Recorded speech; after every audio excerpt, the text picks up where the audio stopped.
Hello everyone, welcome to one academy channel. आज हम start करने जा रहे हैं बायोटेक्नोलॉजी एंड इट्स एप्लीकेशन। उससे पहले हम लोगों ने चैप्टर को ख़त्म किया है बायोटेक्नोलॉजी प्रिंसिपल एंड प्रोसेसेस को।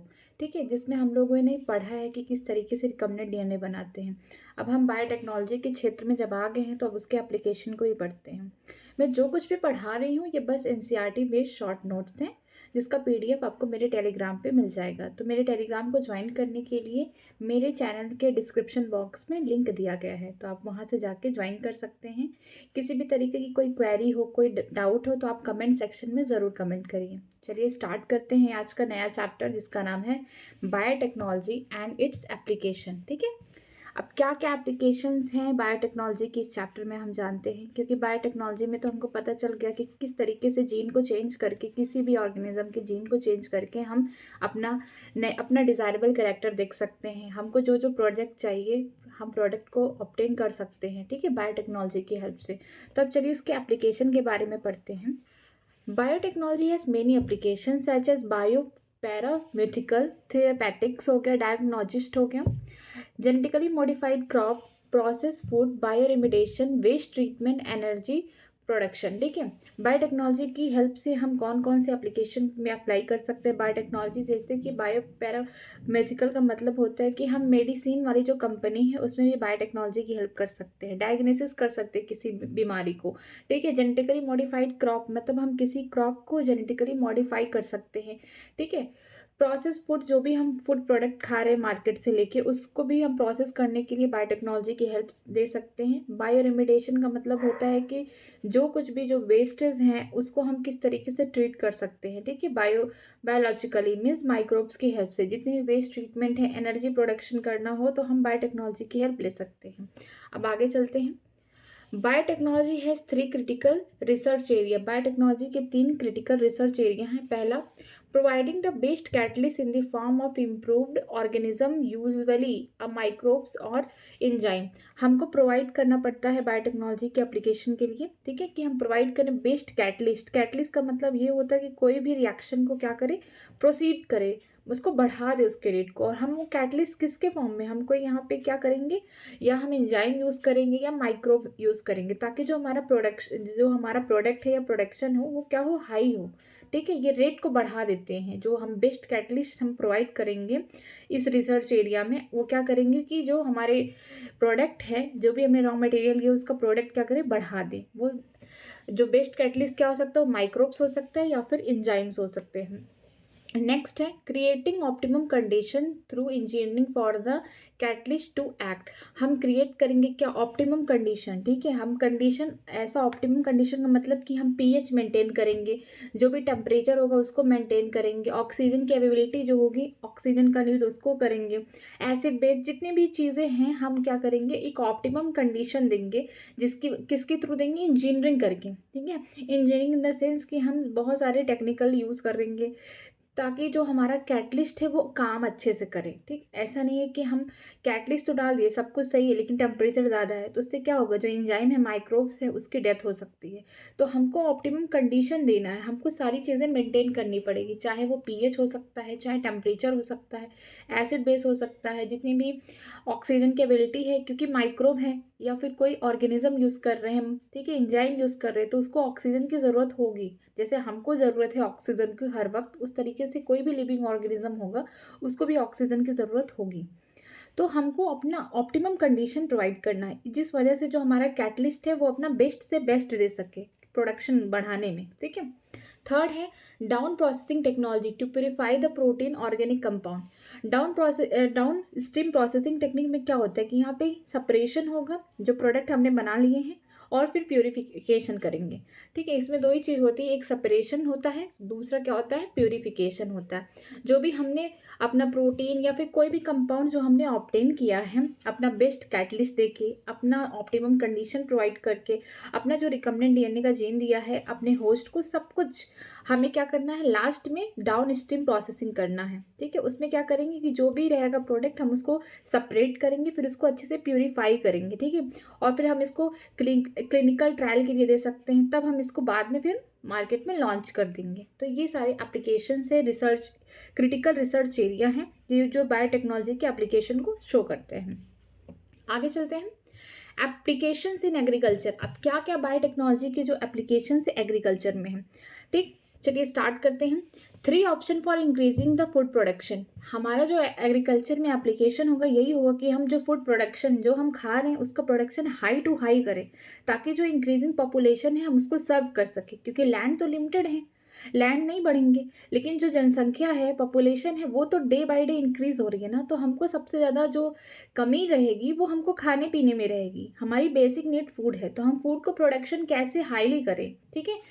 3 ऑप्शन है। पहला है agro chemical based agriculture, second है ऑर्गेनिक फार्मिंग, थर्ड है genetically engineering crop based agriculture, ठीक है। जो एग्रो केमिकल बेस्ड एग्रीकल्चर है, नाम से ही पता चल रहा है कि एग्रो केमिकल बेस्ड एग्रीकल्चर मतलब कि हम इस एग्रीकल्चर में क्या केमिकल्स यूज़ करेंगे फर्टिलाइजर के तौर पे, ठीक है।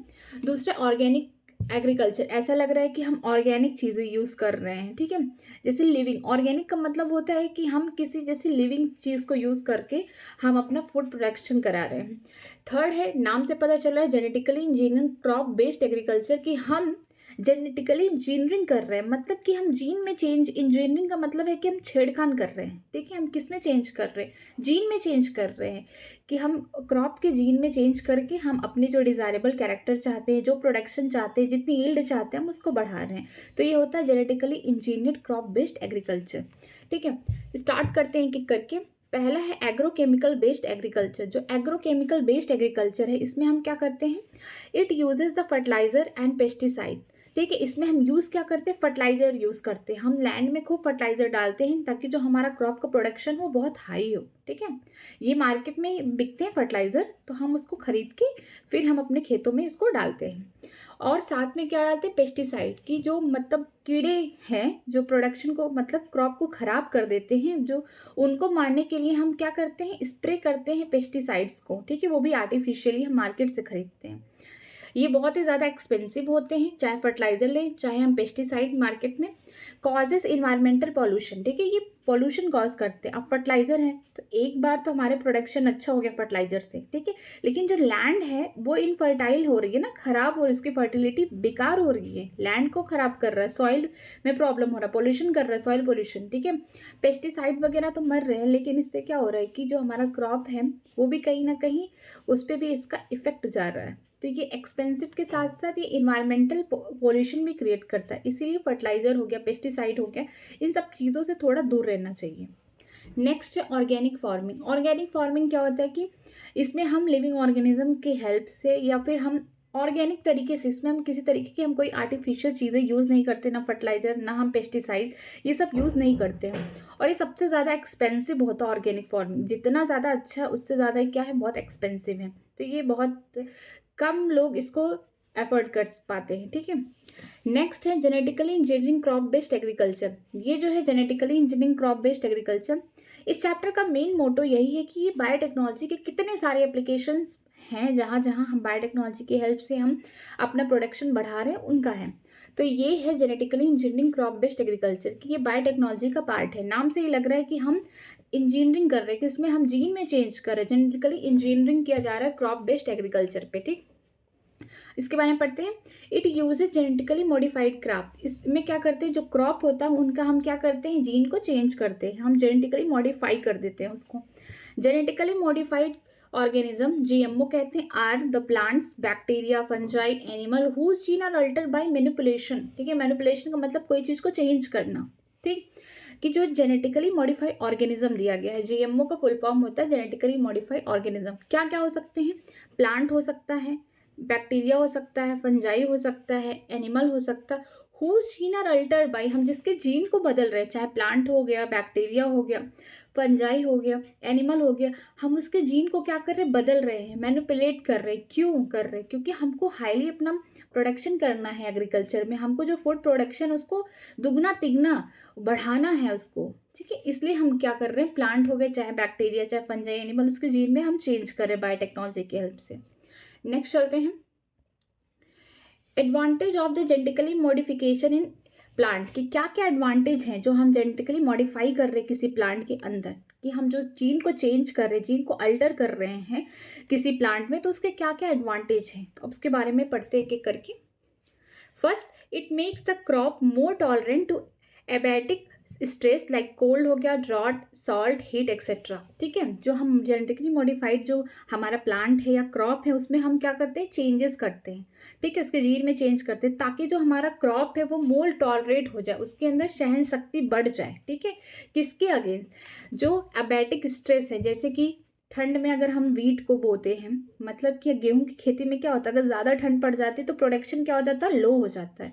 कोल्ड के लिए उसके अंदर क्या आ जाए, रेजिस्टेंट आ जाए, टॉलरेंस कैपेसिटी बढ़ जाए, ड्रॉट आ जाए, सूखा पड़ जाए, पानी नहीं आ रहा है, बरसात नहीं हो रही है, तो क्या हो जाए, उसके अगेंस्ट भी उसके अंदर क्या आ जाए, टॉलरेंस आ जाए, ठीक है, उसके अंदर ये कैपेसिटी हो जाए कि वो सर्वाइव कर जाए, चाहे सॉल्ट हो जाए, चाहे खूब टेम्परेचर ज़्यादा है, खूब गर्मी पड़ रही है, तो हम क्या करते हैं कि जेनेटिकली मॉडिफाई कर देते हैं क्रॉप को, ताकि चाहे ठंडी हो, चाहे गर्मी खूब पड़ रही है, चाहे बरसात नहीं हो रहे हैं, तो क्या हो, हमारा जो क्रॉप हो वो खराब ना हो, ठीक है, सूखे ना, हमको प्रोडक्शन हमारा मिले, ठीक है। नेक्स्ट चलते हैं, pest resistant crop reduces the use of chemical pesticide, कि हम अपना ऐसा क्रॉप बनाएं कि उस पर कीड़े मकोड़े बाहर से लगे ही ना, हमारे क्रॉप को खाएं ही ना, हमको क्या यूज़ ना करना पड़े, केमिकल पेस्टिसाइड वगैरह यूज़ ना करना पड़े, तो हम अपने क्रॉप को पेस्ट रेजिस्टेंट बनाएं, क्योंकि अगर हम जीन में चेंज कर रहे हैं तो हम तो और सारी क्वालिटीज भी चाहेंगे। क्रॉप का ये मतलब नहीं है कि एग्रीकल्चर कर रहे हैं तो सिर्फ हमको प्रोडक्शन चाहिए, नहीं, हमें तो अपने क्रॉप को हर एक चीज़ से बचाना है, चाहे मौसम हुआ, ठीक है, क्या क्या वेदर में चेंजेस हो रहे हैं उसकी वजह से हमारे क्रॉप पे इफेक्ट जाएगा, चाहे ठंड हो, चाहे ज़्यादा गर्म पड़ जा रही हो, चाहे बरसात ही नहीं हो रहा हो। और सबसे ज़्यादा किससे हमको बचाना है, पेस्ट से बचाना है, जो कीड़े मकोड़े हैं हमारे क्रॉप को खा ही ना जाए। पता चल रहा है कि हम सारी चीज़ें दे रहे हैं उसको टाइम टू टाइम, चाहे वाटर हुआ, चाहे हम उसको मैन्योर दे रहे हैं, हम टाइम टू टाइम सब कुछ दे रहे हैं, केयर कर रहे हैं, लेकिन क्या हो रहा है, कीड़े लग गए हैं तो वो उसको ख़त्म कर रहे हैं, ठीक है। तो हमको अपना क्रॉप ऐसा बनाना है कि जो पेस्ट रेजिस्टेंट हो, ठीक है, हमको बाहर से किसी भी यूज़ ना करना पड़े केमिकल पेस्टिसाइड। तो अपने क्रॉप को हम पहले से ही क्या करेंगे, जेनेटिकली मॉडिफाई कर देंगे, ताकि हमारा जो क्रॉप होगा पेस्ट रेजिस्टेंट होगा, ठीक। और जब हम केमिकल पेस्टिसाइड यूज़ नहीं करेंगे तो जो हमारे यूज़ करने से, जो हम आर्टिफिशियली पेस्टिसाइड यूज़ करते थे केमिकल, जिससे क्या होता था, इन्वायरमेंट में प्रॉब्लम हो रही थी। लेकिन अगर हम पेस्ट रेजिस्टेंट क्रॉप बनाएंगे तो जो हमारा इन्वायरमेंट होगा वो भी पोल्यूशन से बच जाएगा। तो इससे दो बेनिफिट हुए हैं, एक तो हमारा क्रॉप बच जाएगा, दूसरा जो इन्वायरमेंट है वो भी ख़राब नहीं होगा, उसमें जो पोल्यूशन है वो भी ज़्यादा बढ़ेंगे नहीं। नेक्स्ट चलते हैं, it reduce the post harvest loss, ठीक है। ये क्या करेगा, कम करेगा। जो पोस्ट हार्वेस्ट लॉस का मतलब होता है कि जब हार्वेस्टिंग वाला टाइम होगा, जब हमको अपना यील्ड निकालना है, अगर मान लीजिए हमने गेहूं बोया है ठंड में, और उसके बाद क्या होगा, अप्रैल के महीने में हमें वो गेहूं काट के उससे अपना प्रोडक्ट लेना है, तो पोस्ट हार्वेस्ट लॉसेस से हमको बचाएगा, कि मतलब जो प्रोडक्शन होगा आखिरी के महीने में कहीं कम ना हो जाए, तो इससे भी हमको क्या बचाएगा ये पोस्ट हार्वेस्ट लॉस से, कि हमने जो जीन में चेंजेस किए हैं प्लांट की, इसकी वजह से हमको जो पोस्ट हार्वेस्ट लॉस का जो दिक्कतें थी वो भी उससे बच जाएगी। नेक्स्ट है, it increases the efficiency of mineral usages by plant, it prevent early exhaustion of the soil fertility. ये इंक्रीज करता है क्या, जो इफिशियंसी है मिनरल यूजेस की प्लांट की, जैसे कि जो सॉइल होगा उसकी भी धीरे धीरे, जब हम किसी भी लैंड पे बार बार क्या करेंगे, प्रोडक्शन कर रहे हैं, प्लांट ग्रो करा रहे हैं, क्रॉप कर रहे हैं, तो उसकी जो सॉइल की फर्टिलिटी वो भी कम होगी। तो हम ऐसा प्लांट बनाएं जो जेनेटिकली मॉडिफाई करके, कि जो इफिशियंसी है मिनरल की सॉइल में, सॉइल इनफर्टाइल कब होगा, जब उसके जो मिनरल्स हैं वो सब खत्म हो जाएंगे, ठीक है। जो ऊपर की लेयर है, जो टॉप मोस्ट लेयर है सॉइल की, जब ये सारे मिनरल सब कुछ खत्म हो जाएंगे तो वो क्या होगा, इनफर्टाइल सॉइल हो जाएगा। इनफर्टाइल इन द सेंस कि हम कोई भी क्रॉप प्रोडक्शन करेंगे तो उस पर सही से ग्रो नहीं होगा, हमारा जो प्रोडक्शन का यील्ड है वो कम आएगा, ठीक है। तो ये क्या करेगा कि जो हमने जेनेटिकली मॉडिफाइड क्रॉप किया है वो क्या करेगा, वो मिनरल की जो यूजेस है प्लांट के द्वारा उसको क्या करेगा, उसकी इफिशियंसी को बढ़ाएगा, तो जिसकी वजह से जो हमारा सॉइल होगा उसकी फर्टिलिटी मेंटेन रहेगी।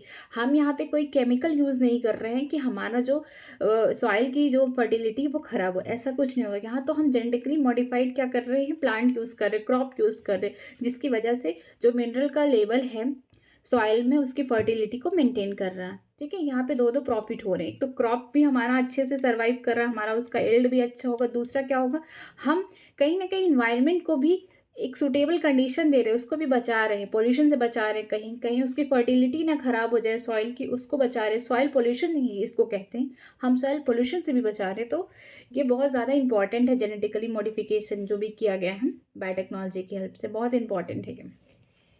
नेक्स्ट चलते हैं, it enhance nutritional value of the food, example golden rice, vitamin A enrich rice, ठीक है। ये क्या करता है, जो जेनेटिकली मॉडिफाइड क्रॉप हैं या प्लांट्स हैं, ये क्या करते हैं, न्यूट्रिशन वैल्यू को भी बढ़ाते हैं, ठीक है। अब तक तो ये क्या कर रहे थे, प्रोडक्शन को बढ़ा रहे थे, अब तक ये इन्वायरमेंट को बचा रहे थे, अब क्या कर रहे हैं, न्यूट्रिशन वैल्यू को भी बढ़ा रहे हैं, ठीक है।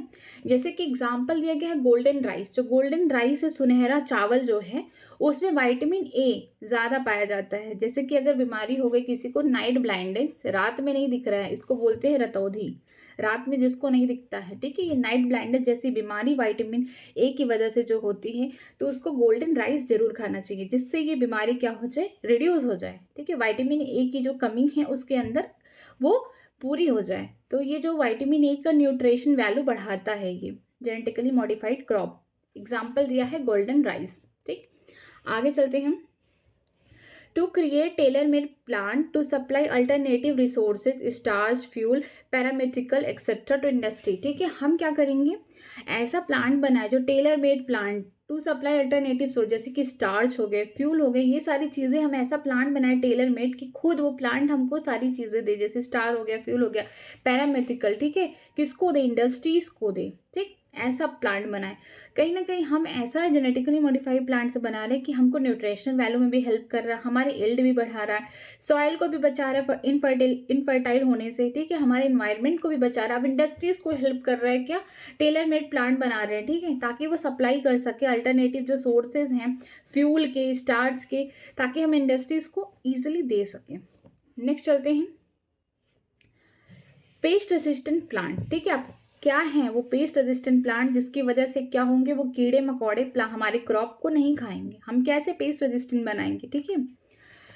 First they act to the biopesticide. Biopesticide का मतलब ये हुआ कि हम क्या करेंगे, जीन को जब चेंज कर देंगे तो ऑटोमेटिक जब भी कोई अगर प्लांट है, अगर उस पर क्या लग रहे हैं, छोटे छोटे कीड़े लग रहे हैं, हम अपने प्लांट को इतना जेनेटिकली मॉडिफाई करके इतना रेजिस्टेंट बना देंगे कि जो ये कीड़े बाहर से खाएंगे ना, उसकी डेथ हो जाएगी। तो इसको बोलते हैं बायोपेस्टिसाइड। हम बाहर से कोई पेस्टिसाइड यूज नहीं कर रहे, लेकिन अपने प्लांट को क्या कर रहे हैं, उसको इतना रेजिस्टेंट बना दिए कि वो खुद ही उसको मार दे रहा है, तो इसे कहते हैं बायो पेस्टिसाइड। नेक्स्ट चलते हैं, it reduces the need of insecticide. जब हम अपने प्लांट को रेजिस्टेंट बना देंगे किसी भी पेस्ट के अगेंस्ट, ठीक है, तो क्या होगा, हमको ये जो इंसेक्टिसाइड वगैरह यूज़ करते थे हम बाहर मार्केट से खरीद के, जिसमें बहुत सारे केमिकल्स होते थे, तो उसका क्या होगा, यूज़ क्या हमको करना ही नहीं पड़ेगा, तो रिड्यूस हो जाएगा, उसका यूज़ हमको करना ही नहीं है। जैसे कुछ एग्जाम्पल दिए हैं, BT cotton, BT corn, rice, tomato, potato, soybean etcetera, ठीक है। ये बीटी कॉटन हो गया, बीटी कॉर्न हो गया, ठीक है, राइस हो गया, टमाटो हो गया, पोटैटो हो गया, सोयाबीन, ये सब को क्या कर दिया हम लोगों ने पेस्ट रेजिस्टेंट बना दिया, कि जो इनके ऊपर पेस्ट लगते थे, कीड़े मकोड़े लगते थे, अब वो लगेंगे ना, तो वो ये प्लांट खुद अपने आप को क्या करेंगे, डिफेंस प्रोवाइड करेंगे, ताकि जब वो उनके ऊपर लगेंगे, उन पर जो फीड करे, जब खाए, उनकी पत्तियाँ खा रहे हैं, उनके फ्रूट्स खा रहे हैं, उनके फ्लावर्स खा रहे हैं, तो क्या खुद डेथ हो जाए उनकी। तो ऐसा होता है बायो पेस्टिसाइड्स, ठीक। आगे चलते हैं, बीटी कॉटन, ठीक है। बीटी कॉटन क्या है, अब इसके बारे में पढ़ेंगे हम, ठीक है, कैसे हम कॉटन को पेस्ट रेजिस्टेंट बना रहे हैं, कि उसके ऊपर जो भी आके ऑर्गेनिज्म फीड कर रहे हैं, खा पी रहे हैं, उनकी डेथ कैसे हो जा रही है। चलिए स्टार्ट करते हैं। Some strain of the bacillus thuringiensis have protein that kill insect like coleopteran, जिसे हम पिटल्स कहते हैं, lepidopteran, tobacco budworm, army worm, and dipteran, flies and mosquito. जैसे कि हमने देखा कि बैसिलोथीरोजेनेसिस ये क्या है, ये एक तरीके की बैक्टीरिया है, ठीक है, ये याद रहना चाहिए, बैसिलोथीरोजेनेसिस। ये जो बीटी लिखा जाता है ना आगे, बीटी बीटी, ये क्या है, ये शॉर्ट फॉर्म है बैसिलोथीरोजेनेसिस। अब हर जगह तो इतना बड़ा नाम तो लेके बोलेंगे नहीं कि बैसिलोथीरोजेनेसिस कॉटन, नो, ये पॉसिबल नहीं है ना, तो हम इसको क्या कर लेते हैं, शॉर्ट फॉर्म करके बीटी कर देते हैं, बीटी कॉटन, बीटी कॉर्न, कि ताकि इससे पता चले कि हम इस बैक्टीरिया की हेल्प से रेजिस्टेंट प्रोवाइड कर रहे हैं, पेस्ट रेजिस्टेंट बना रहे हैं इस प्लांट को, ठीक है। तो हमने क्या देखा कि सम जो स्ट्रेन है, कुछ इसके जो स्ट्रेन है, जो बैसिलस थीरोजेनेसिस बैक्टीरिया के कुछ स्ट्रेन से, क्या स्ट्रेन की कुछ प्रोटीन की मदद से हमने क्या किया कि कुछ इंसेक्ट को ख़त्म कर दिया। इंसेक्ट का मतलब ये पेस्ट है क्रॉप के लिए। तो हमने देखा कि जो कुछ स्ट्रेन लिए बैसिलस थीरोजेनेसिस की, जिसकी प्रोटीन की वजह से हमने इसके स्ट्रेन की प्रोटीन की हेल्प से हमने किल किया कुछ इंसेक्ट पेस्ट को। जैसे दिया गया है कोलियोपेट्रॉन जिसका क्या है बीटल पेस्ट है, ठीक है। डायपेट्रॉन, ठीक है, इसमें क्या आएंगे टोबैको, बर्डवर्म, आर्मी वर्म, ठीक है। फिर डाईपेट्रॉन हो गया, ठीक है, इसमें आएगा फ्लाई और मॉस्किटो।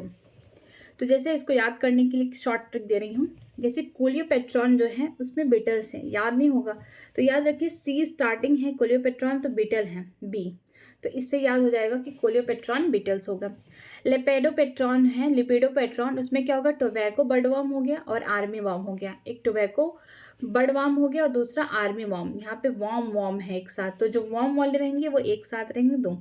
और डाईपेट्रॉन से लग रहा है कि दो चीज़ हैं इसमें, डायापेट्रॉन लग रहा है कुछ दो है, तो एक फ्लाइज हो गया एक मॉस्किटो, इनके अगेंस्ट क्या कर रहे हैं रेजिस्टेंट प्रोवाइड कर रहे हैं, हमारे पेस्ट रेजिस्टेंट की क्या है क्रॉप्स है, ठीक है। ये इंसेक्ट्स हैं, जैसे कि हो गया इनकी कैटेगरी है कोलियोपेट्रॉन जो कि बीटल्स हो गया, लिपेडोपेट्रॉन जो हो गया टोबैको बर्डवर्म, आर्मी वर्म हो गया, एंड डायापेट्रॉन जिसको फ्लाइज बोलते हैं या फिर मॉस्किटोज के अंडर में आते हैं। नेक्स्ट चलते हैं, bacillus thuringiensis form an insecticidal protein जिसे बोलते हैं BT toxin crystal during a phase of their growth, it does not kill the bacillus as it exist as inactive protoxin, ठीक है। क्या होता है कि जो ये बैसिलस थ्यूरोजेनेसिस इतना इंपॉर्टेंट क्यों है, कैसे बायोटेक्नोलॉजी में इतना हेल्प कर रहा है कि हम क्या कर रहे हैं क्रॉप को रेजिस्टेंट बना रहे पेस्ट के अगेन, ठीक है।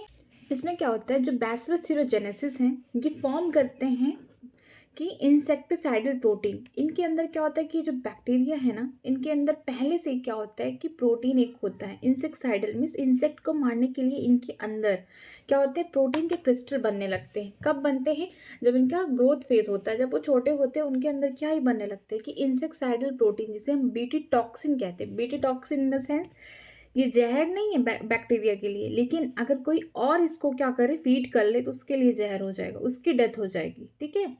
तो क्या है जो बैसिलस थ्यूरोजेनेसिस है वो फॉर्म करता है इंसेक्टिसाइडल प्रोटीन, ठीक है। इंसेक्टिसाइडल का मतलब इंसेक्ट को मारने वाला प्रोटीन, ठीक है, उसको बोलते हैं BT toxin crystal during the phase of their growth, जो बैक्टीरिया का ग्रोथ होता है ना उसी टाइम, ठीक, उसी टाइम उसके पास क्या होता है इंसेक्ट को मारने वाला प्रोटीन उसके अंदर बनता रहता है, लेकिन ये बैक्टीरिया को नहीं मारता, अगर कोई और इसको फीड कर लिया तो उसको मार देगा, उसके लिए क्या है टॉक्सिन है, जहर है।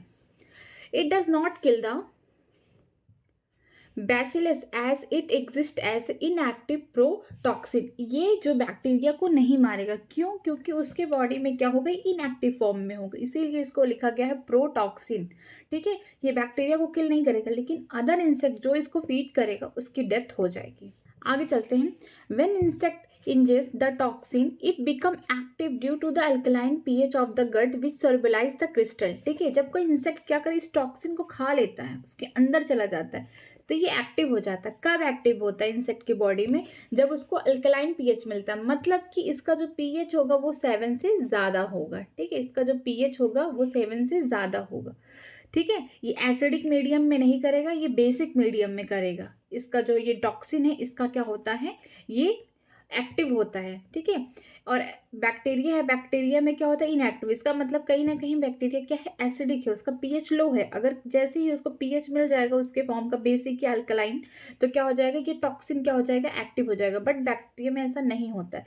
लेकिन जब कोई इंसेक्ट क्या करे उसे खा ले, इस टॉक्सिन को इंजेस्ट कर ले, तो क्या होता है जो उसका मिड गट होता है, ये जो गला है ना ये गट, इसे बोलते हैं मिड गट, उसके वहाँ पे जाएगा तो क्या होगा वहाँ पे अल्कलाइन पीएच होगा, जो पीएच होगा ना वो 7 से ज़्यादा होगा। तो क्या होता है ये जो क्रिस्टल होंगे सोलबलाइज होने लगेंगे, मतलब गलने लगेंगे, एक हिसाब से क्या होगा वो एक्टिव होने लगेंगे, ठीक है। Toxin bind to the surface of midgut of epithelium cell creating pore, it causes the cell swelling and lysis and death of the insect। क्या होता है कि जब इंसेक्ट उस क्रिस्टल को खा लेगा, उस टॉक्सिन को खा लेगा, ठीक है, जो पहले से कहाँ प्रेजेंट था बैक्टीरिया की बॉडी में बन रहा था, ठीक है, बैसिलस थ्यूरोजेनेसिस की बॉडी में, उसमें क्या था वो इनएक्टिव था प्रोलैक्टिन। लेकिन जब कोई इंसेक्ट क्या करे उसको अपने मुंह में गलती से ले लिया या फिर वो कुछ क्रॉप फीड कर रहा था उससे उसके बॉडी में चला गया, तो क्या होगा वो ये जो टॉक्सिन है वो एक्टिव हो जाएगा। इसलिए एक्टिव हो जाएगा क्योंकि उसको अल्कलाइन पीएच मिल रहा है, कहाँ पे इंसेक्ट के जो मिड गट है उसके एपिथेलियम में क्या मिल रहा है उसको अल्कलाइन पीएच मिल रहा है, पीएच उसका 7 से ज़्यादा है। तो क्या करेगा ये जो टॉक्सिन है सोलबलाइज हो जाएगा, गलने लगेगा, ठीक है। ये टॉक्सिन क्या करेगा, बाइंड कर जाएगा जो इंसेक्ट के जो मिड गट वाला पार्ट है, इपिथेलियम जो लेयर है ऊपर की मिड गट वाले पार्ट की, वहाँ पे बाइंड करेगा और वहाँ पे क्या कर देगा, पोर्स कर देगा, छेद छेद सा कर देगा, होल बना देगा, ठीक है, इस तरीके से, जिसकी वजह से जो सेल होंगे मिड गट के उसके क्या होने लगेंगे, स्वेलिंग होने लगेगा, और स्वेलिंग होने के बाद लाइसिस का मतलब वो सेल फट जाएंगे। जब वो सेल फट जाएंगे तो क्या हो जाएगा, इंसेक्ट की डेथ हो जाएगी। इतना खतरनाक है ये टॉक्सिन, ठीक है। ये बनता किससे, बैसिलस थ्यूरोजेनेसिस से बनता है, जब उसका ग्रोथ होता रहता है। फिर क्या होता है, ये इनएक्टिव फॉर्म का, इसीलिए इसको लिखा गया प्रोटॉक्सिन, ठीक है। ये इनएक्टिव है, ये बैसिलस को कोई इफेक्ट नहीं करता, लेकिन जैसे कोई इंसेक्ट इसे खा लेता है, उसके गले में चला गया मिडगट में, तो जो इपिथेलियम वाली जो लेयर है ऊपर की मिडगट की, उस पर क्या होता है, वो अल्कलाइन मीडियम दे दिया, ठीक है, पीएच 7 से ज़्यादा हो गया, अल्कलाइन मीडियम दे दिया। ये टॉक्सिन क्या हो जाएगा, प्रोटॉक्सिन, अब कन्वर्ट हो जाएगा टॉक्सिन में, रियल टॉक्सिन में, ठीक है। प्रो लिखा है, प्रो का मतलब कहीं ना कहीं इनएक्टिव है, ये टॉक्सिन में बदल जाएगा। और क्या करेगा, जो इंसेक्ट है उसका जो मिड गट का इपिथेलियम है वहाँ पे बाइंड कर जाएगा, और क्या करेगा, वहाँ पे होल क्रिएट करेगा, पोर क्रिएट कर देगा, जिसकी वजह से क्या होगा कि इंसेक्ट का जो मिड गट का सेल्स हैं वो स्वेलिंग कर जाएंगे, बाद में लैसिस करके मतलब फट जाएंगे, इसके बाद इंसेक्ट की डेथ हो जाएगी। नेक्स्ट चलते हैं। Bt toxin gene were isolated from the Bacillus thuringiensis and incorporated into crop plants such as cotton। ठीक है, जो बीटी टॉक्सिन जीन है, जो ये प्रोटीन है बीटी टॉक्सिन की, जिसकी वजह से इंसेक्ट की डेथ हो रही है उसको खाने के बाद, ये कहाँ से निकाला जा रहा है, बैसिलस थ्यूरोजेनेसिस से निकाला जा रहा है। जो बैसिलस थ्यूरोजेनेसिस है, ये जो बीटी टॉक्सिन है उसके बॉडी में क्या है, इनएक्टिव है, ठीक है, उसको मीडियम नहीं मिल रहा है, इसीलिए इनएक्टिव है, इसीलिए इसको बोलते हैं प्रोटॉक्सिन। लेकिन जैसे ही कोई इंसेक्ट इसे खाएगा तो उसको अल्कलाइन, उसका पीएच मिल जाएगा, उसको अपना मीडियम मिल जाएगा, और ये टॉक्सिन क्या हो जाएगा, एक्टिव हो जाएगा, जिसकी वजह से जो मिड गट की जो सेल है उनमें क्या हो जाएगा, पोर्स आ जाएंगे, स्वेलिंग आ जाएंगी, और सेल क्या हो जाएगा, फट जाएगा, और इंसेक्ट की डेथ हो जाएगी। तो यही बोला गया कि जो बीटी टॉक्सिन के जीन है उसको निकाला जाता है बैसिलस थ्यूरोजेनेसिस से। फिर इसको किस में जोड़ते हैं हम प्लांट के अंदर, उसको हम बायोटेक्नोलॉजी की हेल्प से फिर प्लांट के सेल में इसको एंटर करा देते हैं। जैसे कि एग्जांपल दिया है बीटी कॉटन बोल सकते हैं, क्योंकि बीटी कॉटन इसलिए बोलेंगे क्योंकि ये बैसिलस थ्यूरोजेनेसिस का जीन जो है कॉटन की बॉडी में डाला गया, कॉटन के प्लांट में डाला गया है, ठीक है, जिससे इसको क्या मिल रहा है, अपने इंसेक्ट के अगेंस्ट रेजिस्टेंट मिल रहा है, अपने पेस्ट के अगेंस्ट रेजिस्टेंट मिल रहा है। नेक्स्ट चलते हैं। Most BT toxin are insect group specific. जो ज़्यादा करके जो बीटी टॉक्सिन है वो क्या होते हैं, इंसेक्ट ग्रुप स्पेसिफिक। ऐसा नहीं है कि हम सारे प्लांट में यही जो बैसिलस थ्यूरोजेनेसिस का ये जो जीन है टॉक्सिन वाला डाल दें, ऐसा नहीं होता, सब प्लांट में नहीं होगा, क्योंकि ये क्या होते हैं, जो most of the BT toxin होते हैं, ज़्यादा करके जो बैसिलस थ्यूरोजेनेसिस के जो टॉक्सिन है ना, ये इंसेक्ट ग्रुप स्पेसिफिक है, कि इस इंसेक्ट के लिए ये वाला यूज़ करना है, ये स्पेसिफिक है, ठीक है। They are coded by cry gene. इसको किस जीन से कोड करते हैं, उस जीन का नाम है क्राइजीन, ठीक है, इसको याद रहना चाहिए कि कोड किए गए हैं किस जीन से, क्राइजीन से। एग्जाम्पल है, protein encoded by cry first AC and cry second AB gene control the cotton bollworm and protein of the cry first AB gene control the corn borer. ठीक है, जैसे हमको क्या करना, कॉटन में कॉटन के बॉल वॉर्म लग रहे हैं, मतलब उसके जो फूल है, उसके जो फल हैं, बर्ड है, उसमें क्या लग रहे हैं, कीड़े लग रहे हैं, ठीक है, पहले ही खत्म कर दे रहे हैं, कि उसके बर्ड को ही खत्म कर दे रहे हैं जो बॉल वॉर्म है। तो ये क्या करेंगे, कॉटन में उसके ग्रोथ को कम कर रहे हैं। अगर फ्लावर नहीं निकलेगा तो कॉटन कैसे बनेंगे, कॉटन नहीं बनेंगे ना।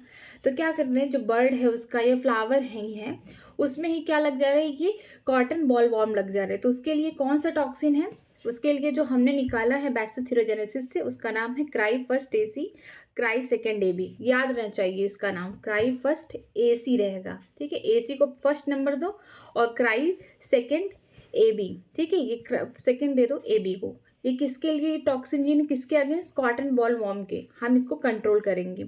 ये जब भी कॉटन बॉल वॉर्म आ जाएगा कॉटन के पास, उसको फीड करने लगेगा, उसके चाहे फ्रूट्स को, चाहे उसके फ्लावर को, किसी को फीड करने लगेगा, तो जो क्राई फर्स्ट एसी है और क्राई सेकेंड एबी है, ये रिलीज होंगे, फिर इसके जो है मिडगट के इपिथेलियम से बाइंड करेंगे, पोर्स बनाएंगे, फिर सेल क्या हो जाएगा, स्वेलिंग हो जाएगा, लैसिस हो जाएगा, और ये जो कॉटन बॉल वॉर्म है इसकी डेथ हो जाएगी। तो यही सेम प्रोसीजर चलेगा जो यहाँ पे लिखा गया। जो क्राई फर्स्ट एबी है, इसके जो जीन है ये किसको कंट्रोल करते हैं, कॉर्न बोअर को, ठीक है। जो कॉर्न बोअर होंगे वो भी क्या करेंगे, कॉर्न लगा हुआ खेतों में, उसका जो प्रोडक्शन है वो कम हो रहा है, उसको खा रहेंगे इंसेक्ट, ठीक है, उसमें छोटे छोटे इंसेक्ट होते हैं, वो क्या करते हैं कि कॉर्न खेत में हो गया है, ठीक, इनका जो ये फ्रूट लग गया है, इस पे क्या करते हैं, इस पे ये खाते हैं, कॉर्न को खाना स्टार्ट करते हैं। तो ये जो कॉर्न बोअर है उसके लिए कौन सा जीन है, क्राई फर्स्ट AB। ठीक, ये जीन बहुत इंपॉर्टेंट है, इसको बहुत अच्छे से याद करना है। जब भी क्राई फर्स्ट AC हो और उसके साथ क्या हो, क्राई सेकेंड AB, तो ये किसके लिए है, कॉटन बॉलवॉर्म के लिए है। जब क्राई फर्स्ट AB केवल लिखा हो तो ये किसके लिए है, कॉर्न बोअर के लिए है। तो ये याद रखना चाहिए। नेक्स्ट चलते हैं, nematode register in tobacco plant. ठीक है, जो निमेटोड होते हैं, ठीक है, उनकी वजह से हमको क्या चाहिए, रजिस्टेंट चाहिए, किसमें, टोबैको प्लांट पे, तंबाकू की खेती में। क्या होता है कि ना, ये जो निमेटोड है इसका नाम है मेलेडोगाइनी इनकॉग्निटा। ठीक है, मेलेडोगाइनी इनकॉग्निटा। ठीक है, इसकी वजह से क्या होता है ना, ये निमेटोड की वजह से कि जो क्रॉप होंगे, जो फसल होंगी टोबैको प्लांट की, उसके रूट्स में क्या करते हैं, ये जो निमेटोड क्या करते हैं, इंटर कर जाते हैं और इसके जो यहाँ पे रूट है उसको क्या करते हैं, उसका ग्रोथ रोक देते हैं, उसकी एल्ड खराब कर देते हैं, जिसकी वजह से सूख जाता है और खराब हो जाता है प्लांट। तो प्रोडक्शन कम हो जाएगा टोबैको प्लांट का। ठीक है, जो भी उसका प्रोडक्ट है। तो जो ये निमेटोड है इसके अगेंस्ट क्या किया जाता है, रेजिस्टेंट बनाया जाता है टोबैको प्लांट के लिए। अब चलिए एक एक करके पढ़ते हैं। ए निमेटोड जिसका नाम है मिलाइडोगाइनी इनकॉग्निटा, ये निमेटोड है। ठीक है, ये कभी याद नहीं रहना चाहिए कि जो टोबैको प्लांट है इसमें बैक्टीरिया से वजह हो रहा है वायरस, ना, निमेटोड की हेल्प से हो, इसकी वजह से हो रहा है, इसकी हेल्प से नहीं, इसकी वजह से हो रहा है, बीमारी हो रही है टोबैको प्लांट में, जिसका नाम है meloidogyne incognita. Infect the root of the tobacco plant causing the reduction in yield. ये कहाँ इन्फेक्ट कर रहा है कि जो टोबैको प्लांट है उसके रूट में, उसके जड़ों में इन्फेक्ट कर रहा है, जिसकी वजह से क्या हो रहा है कि जो टोबैको प्लांट का प्रोडक्शन है वो कम हो रहा है। क्योंकि अगर प्लांट की किसी भी पार्ट में इफेक्ट आ जाएगा, किसी भी इंसेक्ट का या फिर किसी भी निमेटोड का, किसी भी पैथोजन का, तो क्या होगा, उसका प्रोडक्शन कम हो जाएगा। ठीक है, तो ये जो निमेटोड है मिलाइडोगाइनी इनकॉग्निटा, ये इन्फेक्ट करते हैं कहाँ पे, टोबैको प्लांट के रूट्स में, ताकि उनका एल्ड क्या हो जाए, कम हो जाए। चलिए इसके लिए कैसे हम टोबैको प्लांट को रेजिस्टेंट बनाएं इस निमेटोड के अगेन। ठीक है, जिसका नाम है meloidogyne incognita. It prevent by the RNA interference. ठीक है, इसको लिखते हैं RNAi स्ट्रेटजी। हम कैसे इस टोबैको प्लांट को रेजिस्टेंट बनाएंगे, उस प्रोसेस, वो स्ट्रेटजी क्या है, RNA इंटरफेरेंस। मतलब कहीं ना कहीं लग रहा है जैसे RNA इंटरफेयर कर रहा है, नाम से ही लग रहा है ना, RNA interference. RNAi means RNA कहीं ना कहीं इंटरफेरेंस कर रहा है। ठीक है, इसमें होता क्या है, मैं पहले इसको बता दे रही हूँ, फिर इसके बाद मैं रीडिंग लगाती हूँ। क्या होता है कि जो ये निमेटोड है इसका ही क्या होता है, इसी के स्पेसिफिक जीन निकाल लेते हैं और जो टोबैको प्लांट है उसके बॉडी में एंटर करा लेते हैं। क्या होगा कि जो निमेटोड होगा ना, ये प्रोटीन अपना बनाएगा। जब प्रोटीन बनाएगा तो इसका क्या होगा, रिजल्ट होगा कि ये जो टोबैको प्लांट है ये इसका प्रोडक्शन कम हो जाएगा। ये निमेटोड कैसे कॉज करेगा बीमारी, उसके बारे में बताती हूँ। ये आएगा, ठीक है, टोबैको के रूट्स में इंटर कर गया, यहाँ पे टोबैको प्लांट में इंटर कर गया, वहाँ पे क्या करेगा, अपने RNA से क्या करेगा, प्रोटीन बनाने की कोशिश करेगा। ठीक है, इसका जो जेनेटिक मटेरियल है वो क्या है, DNA है। ठीक है, DNA से क्या करेगा, RNA बनाएगा ट्रांसक्रिप्शन प्रोसेस से। ठीक है, फिर अपने mRNA से क्या करेगा, प्रोटीन बनाएगा। ठीक है, ये ट्रांसलेशन प्रोसेस है। तो हमको क्या करना है, इसके जो mRNA है या फिर RNA है उसको वहीं पे कट करना, वहाँ पे रोकना है। तो हम क्या करेंगे कि पहले से ही जो टोबैको प्लांट है हमारा, ठीक है, उसमें हम क्या करेंगे, इसी के स्पेसिफिक जीन इसके अंदर पहले से ही डाल देंगे। ठीक है, इस टोबैको प्लांट के अंदर ही, ठीक, वेक्टर के थ्रू हम इस जो नेमेटोड है मेलेडोगाइनी इनकॉग्निटा का ही क्या करेंगे, हम जीन इस प्लांट के अंदर, जो टोबैको प्लांट है उसके अंदर पहले से डाल देंगे। ये क्या करेगा, इसका DNA किस में चेंज होगा, mRNA में, ट्रांसक्रिप्शन प्रोसेस से। फिर ये mRNA क्या करेगा, प्रोटीन बनाने की कोशिश करेगा। तो हम क्या करेंगे कि जो mRNA बना हुआ है इसका डबल स्टैंडर्ड बना लेगा, कॉम्प्लीमेंट्री बना लेगा इस तरीके से पहले से ही। ठीक है, हम वही तक उसको बनाने देंगे। फिर अगर कभी क्या करेगा, अगर फिर कभी ये जो निमेटोड खुद से, ठीक है, हमने तो पहले से बना के रखा है इस प्लांट के अंदर, टोबैको प्लांट के अंदर, कि DNA से क्या बना, mRNA, वो भी डबल स्टैंडर्ड बन गया है, कॉम्प्लीमेंट्री उसके बन गए, ये पहले से बना पड़ा हुआ है। ठीक है, प्लांट में हमें क्या पता कि निमेटोड कब आके अटैक कर दे, आया एक बार निमेटोड, ये अटैक कर दिया, ठीक है। ये भी क्या करेगा, निमेटोड को नहीं पता कि जो प्लांट है, टोबैको प्लांट है, ये रेजिस्टेंट हो गया, ऐसा उसको नहीं पता है। तो वो क्या करेगा, अपने डीएनए से आरएनए बनाना स्टार्ट करेगा, ठीक है। ये आरएनए क्या होगा, इनका सिंगल स्ट्रैंड आरएनए होगा निमेटोड का, ठीक। हमने लेकिन पहले से क्या डबल स्टैंडर्ड आरएनए बना रखा है, एक को बोलते हैं सेंस, एक को बोलते हैं एंटी सेंस, ठीक है, आरएनए का। और इनका जो होगा ये सेंस वाला बनेगा। तो जो हमारा एंटी सेंस वाला आरएनए सीक्वेंस होगा इससे मैच करेगा, तो ये क्या करेगा, इसके साथ जाके कॉम्प्लीमेंट्री बना लेगा। कॉम्प्लीमेंट्री इन द सेंस कि ये जाके इसके साथ अपने बॉन्ड पेयर बना लेंगे, ठीक है, यहाँ पे बॉन्डिंग कर लेंगे, जिसकी वजह से क्या होगा कि जो आरएनए होंगे इनके ट्रांसलेशन प्रोसेस नहीं कर पाएंगे, मीन्स प्रोटीन नहीं बना पाएंगे, और इस निमेटोड की डेथ हो जाएगी, ठीक। यही प्रोसेस है ये, मैं एक बार फिर से बता दे रही हूँ। जो ये निमेटोड है कैसे पैथोजन, कैसे अपना इसका काम क्या है, ये आएगा, ये बीमारी कैसे कॉज करता है मैं उसको पहले बता रही हूँ। इसका काम यही मेन मोटो है कि हमको जाना है टोबैको प्लांट के रूट्स में, हमको बीमारी कॉज करनी है। निमेटोड का यही है मेन फंडा। ये क्या करेगा, अपने डीएनए से आरएनए बनाएगा, ठीक है, इसको बोलते हैं ट्रांसक्रिप्शन। फिर आरएनए से क्या बनाएगा, प्रोटीन, इसका यही रिजल्ट है, प्रोटीन बनाएगा, अपना ग्रोथ करेगा। फिर ये क्या करेगा, जो प्लांट का रूट है उसको खराब करके फिर ये अपना जो टोबैको प्लांट है उसकी यील्ड कम कर देगा, ठीक है। इसका मेन मोटो है प्रोटीन बनाना, ठीक है, ट्रांसलेशन प्रोसेस से। हम क्या करते हैं, अब हमको भी बुद्धि आ गई है कि हमको कैसे बायोटेक्नोलॉजी की हेल्प से अपने प्लांट को इस नेमेटोड के अगेंस्ट रेजिस्टेंट बनाना है। हम क्या करेंगे, ये जो हमारा टोबैको प्लांट है उसको बचाने के लिए हम क्या करेंगे, जो ये नेमेटोड है जिसका नाम है मेलोडोगाइनी इनकॉग्निटा, नाम ही इतना प्यारा है, मेलोडोगाइनी इनकॉग्निटा। हम क्या करेंगे, इसका ही क्या करेंगे, स्पेसिफिक जीन निकाल लेंगे, ठीक है। इसका जीन हम क्या करेंगे, इस अपने टोबैको प्लांट के अंदर इंटर कर देंगे।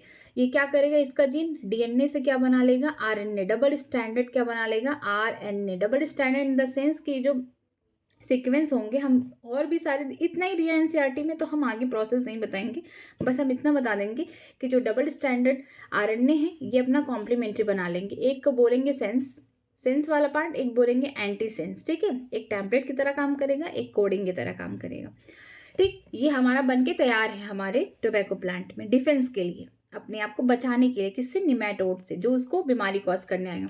हमारा टोबैको प्लांट एकदम तैयार है लड़ने के लिए, खुद को बचाने के लिए। निमेटोड आया बीमारी कॉज करने के लिए, ठीक है, टोबैको प्लांट में। तो क्या करेगा, निमेटोड का यही है कि वो जैसे आता था डीएनए से आरएनए बना रहा है ट्रांसक्रिप्शन करके, तो अपना सिंगल स्टैंडर्ड आरएनए, उसका मेन मोटो है कि हम क्या बनाएं, अब आरएनए से प्रोटीन, ट्रांसलेशन प्रोसेस, लेकिन नहीं हो पाता। यहाँ आरएनए तो बना सिंगल स्टैंड, उससे पहले हमने क्या किया है, टोबैको प्लांट में डबल स्टैंडर्ड क्या बना लिया है, आरएनए, एक जिसका क्या है बॉन्डिंग कॉम्प्लीमेंट्री इस तरीके से बना, एक को बोलते हैं सेंस स्ट्रैंड, एक को बोलते हैं एंटी सेंस।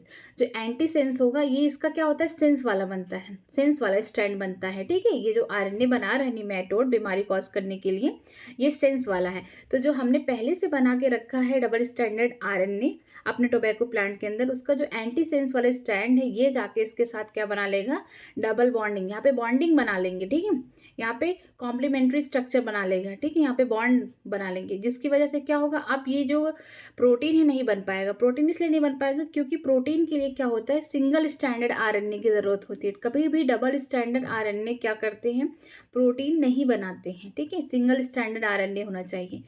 अब यहाँ से क्या हो जाएगा, जब कॉम्प्लीमेंट्री बन गया हमारे डबल स्टैंडर्ड आरएनए से, ये निमेटोड के आरएनए से, इससे क्या हो गया, ये क्या आगे प्रोसेस कर नहीं पाएगा, ट्रांसलेशन प्रोसेस स्टॉप, जिसकी वजह से प्रोटीन नहीं बन पाएगा। जब प्रोटीन नहीं बन पाएगा तो निमेटोड की डेथ हो जाएगी, और हमारा जो टोबैको प्लांट है उसके भी रूट्स बच जाएंगे और स्केल्ड फिर से सही हो जाएगी, ठीक। अब आगे पढ़ते हैं। आरएनए जिसको बोलते हैं RNA interference is a method of cellular defence in all eukaryotic organism. जो आरएनए है, हम आरएनए इंटरफेरेंस, ये क्या है, सेलुलर डिफेंस है, हम अपने आप को बचाएं, अपने सेल को बचाएं, सब में होता है यूकैरियोट्स में, ठीक है। और यूकैरियोट्स का मतलब क्या है, प्रोटिस्टा हो गए, फंजाई हो गए, चाहे प्लांट हो गए, चाहे एनिमलिया हो गए, ये जो 4 किंगडम है क्या है, यूकैरियोट्स हैं। तो जो आरएनए इंटरफेरेंस जो है, आरएनए इंटरफेरेंस, ये जो है सेलुलर डिफेंस सारे यूकैरियोट्स में पाए जाते हैं, इस पर कोई एक्सेप्शन नहीं है, ठीक है। प्रोकैरियोट्स में नहीं होते, ये सिर्फ यूकैरियोट्स में होते, सारे यूकैरियोट्स में पाए जाते हैं आरएनए, ठीक है, interference. It prevent translation of specific mRNA silencing due to the complementary double standard RNA molecule. ये क्या करते हैं कि ये ट्रांसलेशन को क्या करते हैं, रोकते हैं। जो mRNA स्पेसिफिक है साइलेंस करते हैं, उसको रोक देते हैं। कैसे रोकते हैं कि वो डबल कॉम्प्लीमेंट्री बना लेते हैं डबल स्टैंडर्ड RNA मॉलिक्यूल से। हमने जैसे बताया ना कि टोबैको प्लांट में हम पहले से क्या बना के रखेंगे, डबल स्टैंडर्ड RNA। ठीक है, हम पहले से बना के रखेंगे। जैसे ही निमेटोड आएगा, अटैक करेगा, अपना जब DNA से क्या बनाएगा, mRNA जब बनाएगा, तो हम क्या करेंगे, अपने डबल स्टैंडर्ड का जो एंटी सेंस वाला होगा, ये क्या करेगा, इसके mRNA के साथ क्या बना लेगा, कॉम्प्लीमेंट्री स्ट्रक्चर बना लेगा। जिसकी वजह से क्या होगा, आगे का प्रोसेस जो होगा प्रोटीन फॉर्मेशन ट्रांसलेशन मेथड से नहीं होगा, क्योंकि प्रोटीन के लिए हमेशा सिंगल स्टैंडर्ड RNA चाहिए। कभी भी डबल स्टैंडर्ड RNA प्रोटीन नहीं सिंथेसिस करता है। ठीक है, तो हमने पहले से ही सोच रखा है कि हम अपने टोबैको प्लांट में इसको डबल स्टैंडर्ड RNA को डालेंगे। तो जब इस मेथड से क्या करेंगे, जब भी निमेटोड आएगा, अपना जब स्पेसिफिक mRNA बनाएगा, तो हम उसको रोकने के लिए अपना जो complementary double standard RNA molecule बनाए हैं, इसके साथ क्या करा देंगे, कॉम्प्लीमेंट्री, जिसकी वजह से ट्रांसलेशन प्रोसेस स्टॉप हो जाएगा और प्रोटीन नहीं बन पाएगा निमेटोड का। आगे चलते हैं। The source of this complementary RNA is from an infection by RNA virus और मोबाइल जेनेटिक मटेरियल, जिसको बोलते हैं transposons, that replicate via RNA intermediate. अब ये जो डबल स्टैंडर्ड RNA है, हम इसको कहाँ से पाएंगे? ऐसा तो है नहीं कि हम किसी का RNA निकाल के प्लांट में डाल दें, नहीं, ऐसा नहीं कर सकते। जो हमको RNA, अपना कॉम्प्लीमेंट्री RNA चाहिए, जो हम टोबैको प्लांट में पहले से डाले हैं, उसका सोर्स क्या होगा? उसका सोर्स होगा RNA वायरस, चाहे हम वायरस से RNA लें या फिर कोई मोबाइल जेनेटिक एलिमेंट है जिसको बोलते हैं ट्रांसपोन्स। ठीक है, इससे ले, किसकी हेल्प से ले, हम उसको रेप्लिकेट कराएं। और कैसे रेप्लिकेट कराएं, हम क्या करेंगे, जैसे कि हमको वेक्टर चाहिए, प्लांट की बॉडी में हम तुरंत नहीं डाल सकते ना डबल स्टैंडर्ड RNA। हम इसको क्या करेंगे, चाहे कि इस RNA को हम वायरस से लें, ठीक है, RNA वायरस से लें जिसका जेनेटिक मटेरियल RNA हो, ठीक है, उस वायरस से लें, या फिर कोई मोबाइल जेनेटिक एलिमेंट है जिसको ट्रांसपॉन्ड कहते हैं, इससे लें। ठीक है, हम क्या करेंगे, फिर इसको हम वेक्टर के थ्रू, एग्रोबैक्टीरियम जो कि टिफिशियन हमने पढ़ा था पिछले चैप्टर में, उसकी मदद से वो क्या करता है, वो वेक्टर, ये जो हमारा ये बना के रखा डबल स्टैंडर्ड RNA, ये क्या है, इस वेक्टर के थ्रू हम इसमें प्लांट में ट्रांसफर कर दें। ठीक है, तो यही जो डबल स्टैंडर्ड RNA का सोर्सेज कहाँ हैं, हम कहाँ से ले सकते हैं? एक होता है कि RNA वाले वायरस से, ऐसा वायरस जिसका जेनेटिक मटेरियल क्या हो, RNA हो, उससे ले सकते हैं, या फिर मोबाइल जेनेटिक एलिमेंट जिसे हम क्या बोलते हैं, ट्रांसपोन्स। ठीक है, जो रिप्लिकेट करे वाया एन RNA इंटरमीडिएट, ताकि क्या करे, RNA इंटरमीडिएट के बीच में आए। ठीक, आगे चलते हैं। Next point, isolate nematode specific gene DNA। हम आइसोलेट करेंगे क्या, निमेटोड स्पेसिफिक जीन DNA है। इसका मतलब हमें पता चल गया कि जो निमेटोड है उसका जेनेटिक मटेरियल क्या है, DNA है। ये तो मैं पहले बता रही हूँ, लेकिन इस पर लिखा है तो और अच्छे से क्लियर हो जाना चाहिए। ठीक, इट इज इंट्रोड्यूस, इसको इंट्रोड्यूस करते हैं into the host plant using agrobacterium vector. ठीक है, हम इसको किसमें हम इंट्रोड्यूस करेंगे, प्लांट में। होस्ट प्लांट का मतलब है टोबैको में। हम जो निमेटोड के स्पेसिफिक जीन को, जो DNA है, पहले से इंटर करा देंगे अपने टोबैको में, किसकी हेल्प से, एग्रोबैक्टीरियम टिफिशियन को वेक्टर की हेल्प से। ठीक है, it produces both sense and antisense RNA in the host cell. ये जो क्या करेगा, आगे चल के जो निमेटोड DNA है, ये क्या बनाएगा, RNA बनाएगा, वो भी डबल स्टैंडर्ड, एक हो जाएगा सेंस, एक होगा एंटीसेंस। ठीक है, डबल स्टैंडर्ड RNA बना देगा। होस्ट सेल का मतलब हो गया टोबैको प्लांट के अंदर। दीज RNA आर कॉम्प्लीमेंट्री, ये जो RNA है कॉम्प्लीमेंट्री, क्योंकि इसका सेंस और एंटीसेंस, या बोल सकते हैं टेम्पलेट, या फिर बोल सकते हैं कोडिंग सेंस, जो है एक दूसरे के कॉम्प्लीमेंट्री हैं। So they form double standard RNA, इसीलिए क्या बनाएंगे, डबल स्टैंडर्ड RNA। इस तरीके से एक हो जाएगा सेंस, एक हो जाएगा एंटीसेंस। इसको बोल सकते हैं टेम्पलेट, इसको बोल सकते हैं कोडिंग वाला स्टैंड। ठीक है, तो ये क्या एक दूसरे के कॉम्प्लीमेंट्री, तो ये क्या हो जाएगा, डबल स्टैंडर्ड RNA बन जाएगा। It initiated RNA interference and silence the specific mRNA of the nematode. क्या होगा कि जब हमारा ये टोबैको प्लांट में क्या हो जाएगा, डबल स्टैंडर्ड RNA बन गया, तो जब भी निमेटोड आएगा, अटैक करेगा, तो उसका भी मेन मोटो रहेगा कि अपने DNA से RNA बनाना, फिर RNA से प्रोटीन। जब ये DNA से RNA बनाएगा तो ये ट्रांसक्रिप्शन हो गया प्रोसेस, फिर इसका मेन मोटो क्या है, हमको प्रोटीन बनाना। मिस निमेटोड सोचेगा हमको प्रोटीन बनाना है, ट्रांसलेशन करना है, लेकिन क्या होगा कि उसको नहीं पता कि टोबैको प्लांट पे हमने पहले से ही क्या रखा है, डबल स्टैंडर्ड आरएनए बना रखा है। ये जब डबल स्टैंडर्ड, जब वो एमआरएनए बना लिया अपना, ये क्या करेगा, डबल स्टैंडर्ड आरएनए, एक इसका क्या है, सेंस है स्ट्रैंड, एक एंटी सेंस स्ट्रैंड है। तो जो एमआरएनए का सेंस स्ट्रैंड, एक ही स्ट्रैंड बनेगा ना, तो इसका जो पहले से हमने डबल स्टैंडर्ड आरएनए बना रखा है, उसका जो एंटी सेंस वाला स्ट्रैंड होगा, ये एमआरएनए के, निमेटोड के एमआरएनए के सेंस वाले स्ट्रैंड से डबल बॉन्ड बना लेगा, मीन्स कॉम्प्लीमेंट्री बना लेगा, जिसकी वजह से ट्रांसलेशन प्रोसेस स्टॉप हो जाएगा। क्योंकि ट्रांसलेशन प्रोसेस के लिए हमेशा सिंगल स्ट्रैंडेड आरएनए की ज़रूरत होती है, तभी जाके प्रोटीन होता है ट्रांसलेशन प्रोसेस में। It initiated RNAi and silence the M specific mRNA of the nematode। ठीक है, ये क्या करेगा, साइलेंस इनिशिएट कर देगा, स्टार्ट कर देगा। जो हमारा डबल स्टैंडर्ड आरएनए पहले से टोबैको प्लांट की बॉडी में बन चुका है, वो क्या करेगा कि जब ये निमेटोड का आरएनए बनेगा, उसको क्या करेगा, स्टार्ट कर देगा, इंटरफेयर करेगा क्या, कॉम्प्लीमेंट्री बनाने के लिए, जिसकी वजह से जब कॉम्प्लीमेंट्री बन जाएगा निमेटोड के आरएनए से डबल स्टैंडर्ड आरएनए में, क्या होगा, निमेटोड आगे ट्रांसलेशन प्रोसेस कर नहीं पाएगा, प्रोटीन की फॉर्मेशन हो नहीं पाएगी, और फिर हमारा टोबैको प्लांट बच जाएगा। It initiate RNA I and silence the specific mRNA of the nematode. हमने जो भी ये double standard RNA tobacco plant के अंदर इंटरफेयर करा दिए पहले से ही, तो क्या करेगा, ये जो हमारा आरएनए आई इंटरफेरेंस, ये जो आरएनए है, ये क्या करेगा, इंटरफेयर करेगा डबल स्टैंडर्ड आरएनए, कहाँ पे, जो निमेटोड अपना डीएनए से एमआरएनए बनाएगा, किसके लिए, प्रोटीन बनाने के लिए, अपना प्रोडक्शन बढ़ाने के लिए। हमारा जो डबल स्टैंडर्ड आरएनए है क्या करेगा, उसके साथ कॉम्प्लीमेंट्री बना लेगा, वहाँ पे क्या हो जाएगा, इसीलिए इसको लिखा गया है RNA interference, means RNA interfere कर रहा है। Thus, the parasite cannot survive in the transgenic host expressing the specific interfering RNA। इस वजह से ये जो आरएनए इंटरफेरेंस, जो सेलुलर डिफेंस है, इसकी हेल्प से क्या हो रहा है कि हमारे होस्ट को एक हिसाब से डिफेंस मिल रहा है। ठीक है, सेलुलर डिफेंस मिल रहा है, जिसकी वजह से ये जो पैरासाइट है, ये सर्वाइव नहीं कर पाएगा, किसमें, ट्रांसजेनिक प्लांट में, ट्रांसजेनिक होस्ट में, मतलब कि टोबैको प्लांट में सर्वाइव नहीं कर पाएगा। और जो भी स्पेसिफिक जो इंटरफेयरिंग आरएनए है, ये क्या करेगा, इंटरफेयर कर जाएगा, ये निमेटोड के आरएनए के साथ कॉम्प्लीमेंट्री बना लेगा, जिसकी वजह से जो ये बीमारी कॉज करने वाला निमेटोड है, इसको क्या करेगा, ख़त्म कर देगा, क्योंकि इसकी प्रोटीन को बढ़ने नहीं देगा, प्रोटीन बनाने नहीं देगा, जिसकी वजह से निमेटोड का सर्वाइबिलिटी नहीं हो पाएगा और निमेटोड की डेथ हो जाएगी, और हमारा जो ट्रांसजेनिक प्लांट है, ये सर्वाइव करेगा और इसका प्रोडक्शन हाई होगा। तो कितना अच्छा मैकेनिज्म है ये, कि हम किसी भी प्लांट को कैसे ट्रांसजेनिक बना सकते हैं, कैसे हम प्लांट को किसी पेस्ट के अगेंस्ट क्या कर सकते हैं, रजिस्टेंट कर सकते हैं। और ये जो टोबैको प्लांट है, इसके प्रोडक्शन के लिए क्या होता था, दिक्कत होती थी।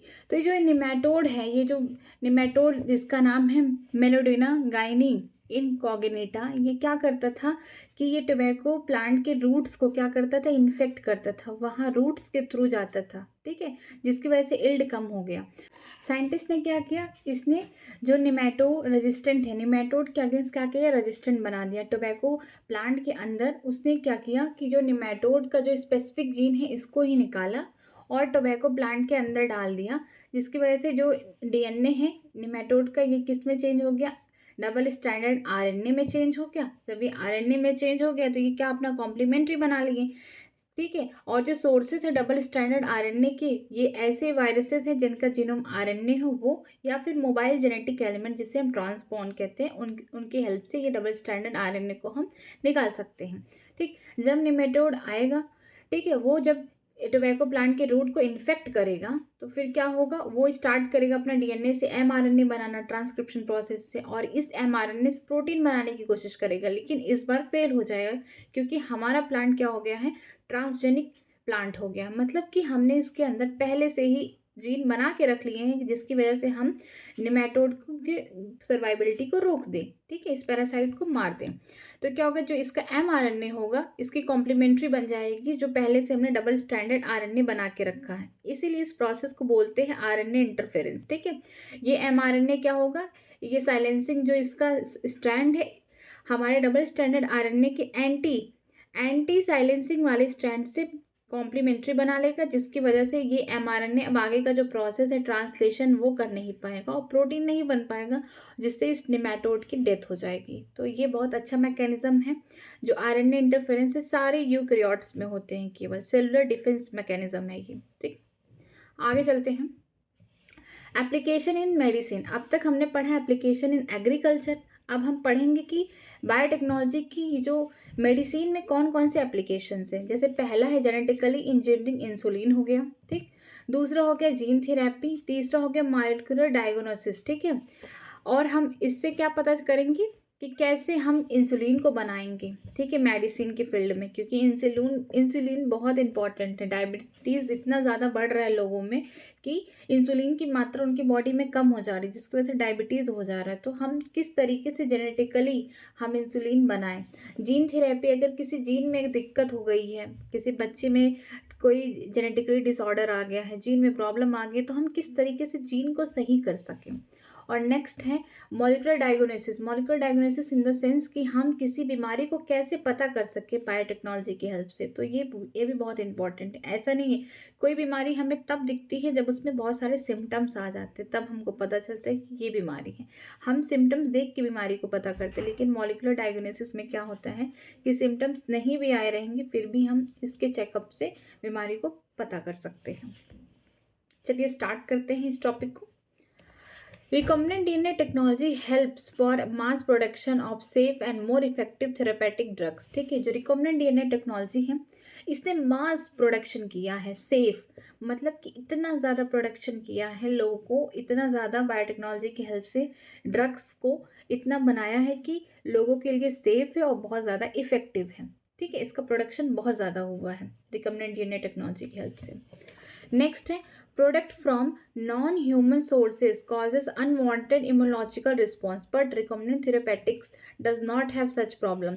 जब हम कोई प्रोडक्ट बना रहे हैं नॉन ह्यूमन सोर्सेज से, मतलब हम ह्यूमन का सोर्स नहीं, मान लीजिए पहले क्या होता था, ये इंसुलिन की केस में बता रही हूँ मैं। इसमें पहले क्या होता था कि जिसके बॉडी में इंसुलिन की कमी हो जाती थी, डायबिटीज़ हो जाता था, उनको क्या करते थे कि हम इंसुलिन कैसे देते थे, कैटल हो गया या पिग हो गया, उसका इंसुलिन हम क्या करते थे वहाँ से लेके हम पेशेंट को ट्रीटमेंट में देते थे।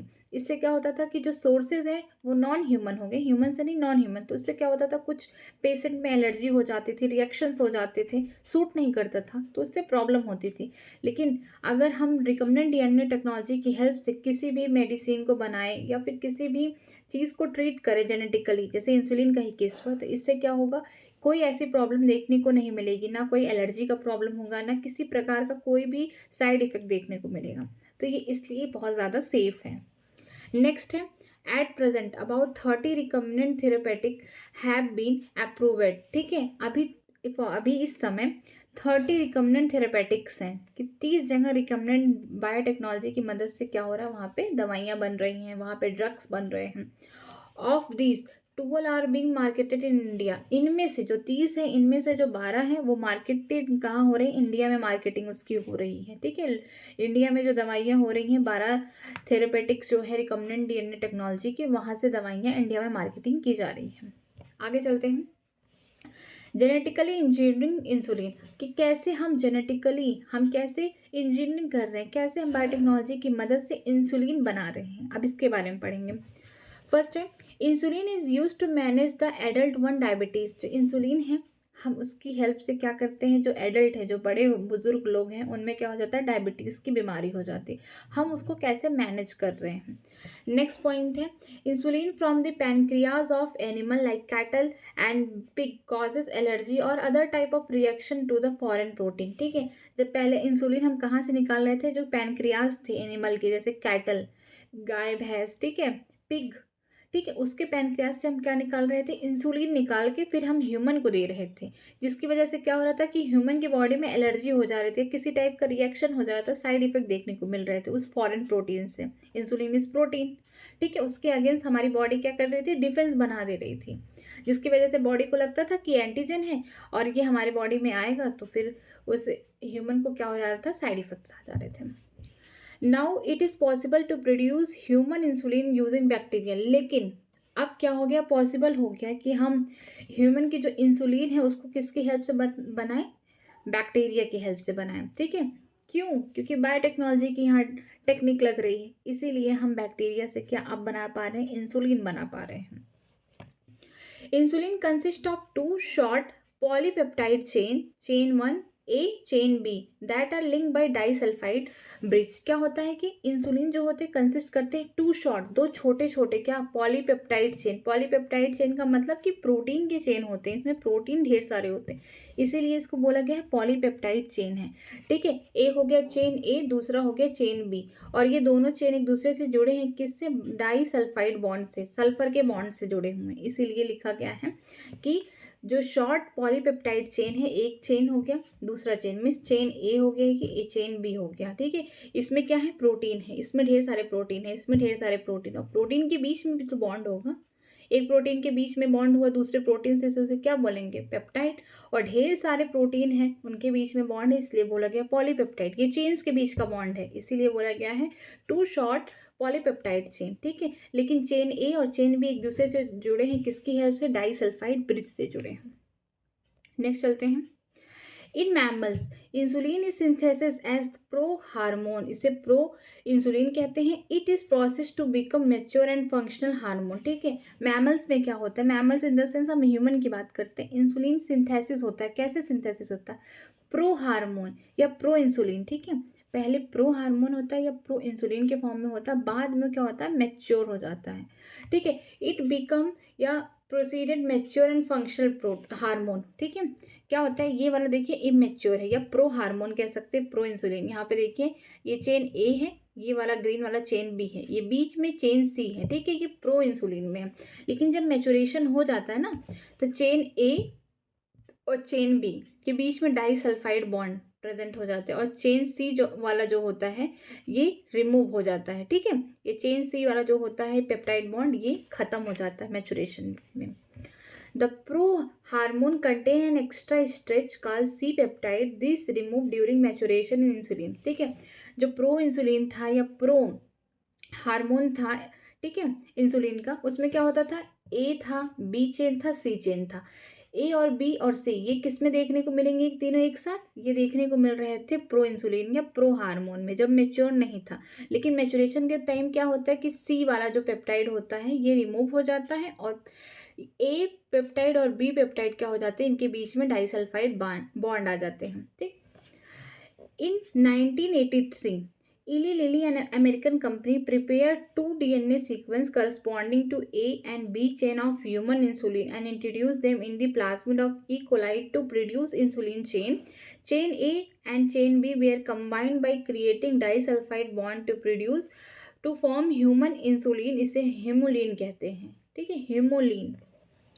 1963 में क्या हुआ कि जो अमेरिकन कंपनी थी जिसका नाम था इली लिली, ठीक है, 1983 में क्या हुआ, जो इली लिली कंपनी थी, अमेरिकन कंपनी थी, उसने क्या किया, उसने दिमाग लगाया, उसने क्या किया कि दो डीएनए के सीक्वेंस ले लिए। ठीक है, उसने दो डीएनए के सीक्वेंस ले लिए, जैसे इंसुलिन का था, उसने एक सीक्वेंस ले लिया, एक सीक्वेंस ये। ठीक है, उसने क्या किया, एक मान लीजिए ए चेन ये बी वाला, ठीक है, उसने दो सीक्वेंस ले लिए डीएनए की, जो कि किसकी तरह था, ह्यूमन के इंसुलिन की तरह।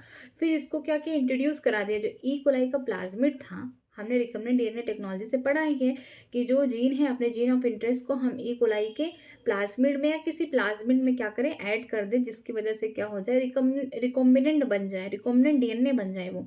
फिर हम इसको क्या करेंगे, ई कोलाई में ट्रांसफर कर देंगे ट्रांसफॉर्मेशन मेथड से। ठीक है, तो ये जो चेन ए है, ठीक, और ये चेन बी है, हम इसको क्या करेंगे, सिंगल सिंगल क्या करेंगे, इसको अलग अलग, इसको हम रिकॉम्बिनेंट डीएनए टेक्नोलॉजी से प्लाज्मिड में जोड़ देंगे, और इसको फिर ई कोलाई की बॉडी में इंटर करा देंगे ट्रांसफॉर्मेशन की मदद से, हेल्प से। ठीक है, तो फिर क्या होगा, जब ये ई कोलाई ग्रो करेगा, ये अपने आप को रेप्लिकेट करेगा, तो ये जो प्लाज्मिड है ये अपने आप को ये भी रेप्लिकेट करेंगे, तो हमारा जो चेन ए और चेन बी है इनका भी प्रोडक्शन बनता रहेगा। ठीक, फिर हम क्या करेंगे, चेन ए और चेन बी को फिर हम बाहर निकालेंगे, ई कोलाई से हम बाहर निकालेंगे चेन ए और चेन बी को। ठीक है, अलग अलग।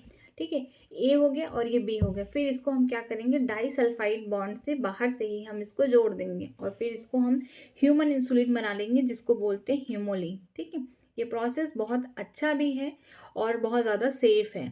ठीक है, पहले क्या होता था कि हम किसी कैटल के या किसी पिग के पैनक्रियास से निकालते थे इंसुलिन, और फिर हम ह्यूमन को दे देते थे, क्योंकि उसका सोर्स नहीं था। ह्यूमन एक अलग है और एक पिग या कोई कैटल अलग है, ठीक है। हम लोग प्राइमेट्स में आ जाते हैं, वो लोग नॉन प्राइमेट्स में हैं, ठीक। तो जो सोर्सेज हैं डिफरेंट है, जिसकी वजह से बॉडी में क्या होता है, डिफेंस आ जाता था उसके अगेंस्ट, उस प्रोटीन के अगेंस्ट। उसकी वजह से क्या होता था, इन्फेक्शंस हो जाते थे बहुत सारे पेशेंट में, बहुत ज़्यादा एलर्जी देखने को मिलती थी। लेकिन इली लिली कंपनी ने क्या किया, 1983 में उसने अपना दिमाग लगाया, उसने उसने अलग अलग डीएनए के सीक्वेंस, ठीक है, जो ए की तरह हो और बी की तरह, उसने क्या किया, ह्यूमन इंसुलिन का डीएनए का जो सीक्वेंस थे उसको निकाला, बनाया उसको, मतलब बाहर आर्टिफिशियली बनाया उसने, ऐसा नहीं कि किसी से निकाल के फिर बना, ऐसा नहीं किया उसने। आर्टिफिशियली क्या बनाया, जो इंसुलिन के सीक्वेंस थे, चेन ए और चेन बी को, ठीक है, उसको फिर क्या किया, प्लाज्मिड में फिर इसको, इस चेन को जोड़ दिया एक एक करके, एक इसका प्लाज्मिड, एक दूसरा प्लाज्मिड में इसको जोड़ दिया। ये रिकम्बिनेंट डीएनए टेक्नोलॉजी जो कि हम पढ़ चुके हैं पहले ही, biotechnology principle and processes chapter में, ये बना दिया, प्लाज्मिड में जोड़ लिया रिकम्बिनेंट डीएनए। फिर क्या किया, उसको ई कोलाई में ट्रांसफर कर दिया, अलग अलग ई कोलाई के सेल में ट्रांसफर कर दिया इसको, ठीक है, आर्टिफिशियली बना के। जब ई कोलाई अपने आप को ग्रो किए, डेवलप किए, तो और सारे प्लाज्मिड इस तरीके से बनते गए। फिर क्या किया, इसको एक्सट्रैक्ट कर लिया, निकाल लिया ई कोलाई से। जब ई कोलाई से निकाल लिया तो फिर क्या हुआ, अलग अलग सीक्वेंस बन गए, ए बी, और सारे ए बी ऐसे बन गए। तो फिर उसने आर्टिफिशियली बाहर से ही डाइसल्फाइड बॉन्ड बना दिया, और ये क्या हो गए, सेम स्ट्रक्चर बन गई ह्यूमन की इंसुलिन की तरह। इसीलिए इसको बोलते हैं ह्यूमोलिन, जो कि बहुत ज़्यादा सेफ है, ठीक है। आगे के जो भी टॉपिक्स हैं हम कल पढ़ेंगे। आज कैसा लगा वीडियो आप ज़रूर कमेंट करके बताइए। किसी भी तरीके की क्वेरी हो, कोई डाउट हो, तो प्लीज़ कमेंट सेक्शन में जाके कमेंट करिए। आज के लिए थैंक यू।